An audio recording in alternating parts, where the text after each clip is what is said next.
During question time, which I've only just seen, uh, there was an exchange between a man called Graham, who a lifelong Conservative voter, and Jacob Rees-Mogg, the man with a nanny. And Jacob Rees-Mogg, I remember him in Oxford. He had a reputation in Oxford for being something of a curiosity, I think probably is the discreet way of putting it. And he is still something of a curiosity. So, during question time, Graham put forward the idea that he had spent 30 years as a director of a wine industry where he has experienced firsthand how terrible things have become post-Brexit. And Rees-Mogg, instead of answering Graham, decided to sloganise. And he pointed out that importing wine from Australia and New Zealand had been deregulated.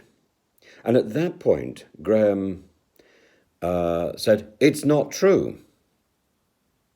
Well, that was ignored by Rees-Mogg. I mean, if somebody ejaculates from the audience and says, "It's not true," you should pay attention to that sort of remark, particularly from somebody who knows and who is in the industry.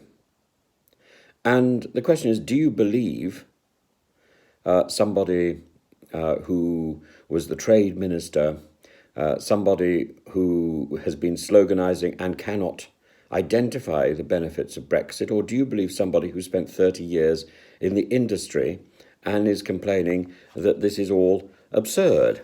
I'm afraid I go with somebody who actually knows what they're talking about.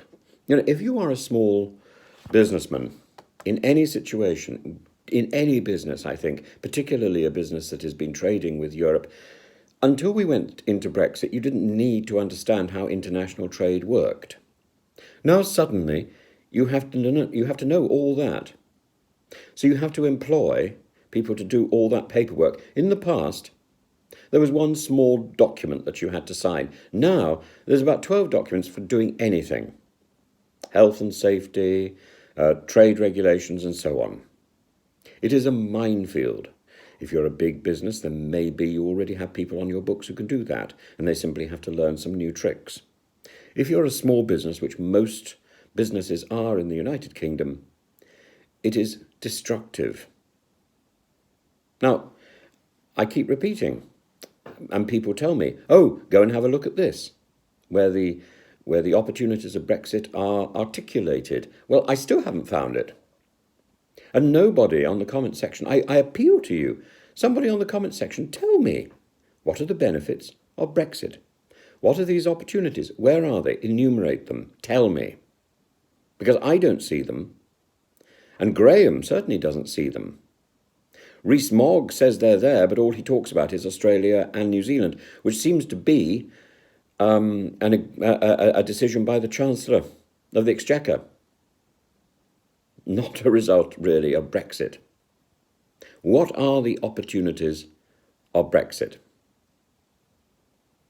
I don't know. And we could also say, people do say, there's a difference between Brexit and a Tory Brexit. I don't think that's true. I don't think any party would have a handle on Brexit. I think the problem lies with the fact that the government was so keen to get Brexit done at any cost. And just with a certain amount of reservation, I would say Mrs. May might have been right. Mrs. May might have been right to be cautious. Her caution, I think, gave the EU the advantage in any negotiations, but maybe her caution was that she realised this was the wrong thing. I think Brexit could have been done. I think Brexit could have been effected well, but it hasn't been. Having decided we were going to do Brexit, we should have done it, not dithered. That dithering and the fact that the government and the people on the side of Brexit did not articulate the full truth of the details to the public which anybody in operating a small business would have known and should have known. These things have come as a shock to the majority of people. Actually, I'll revise that. Most people who operate a small business would not have known, but the government should have been providing that information. And they didn't. They didn't, and that information was certainly at the fingertips of Rees Mogg and his cronies. Rees Mogg is replacing truth with slogans. That is not politics. That is a sort of tyranny.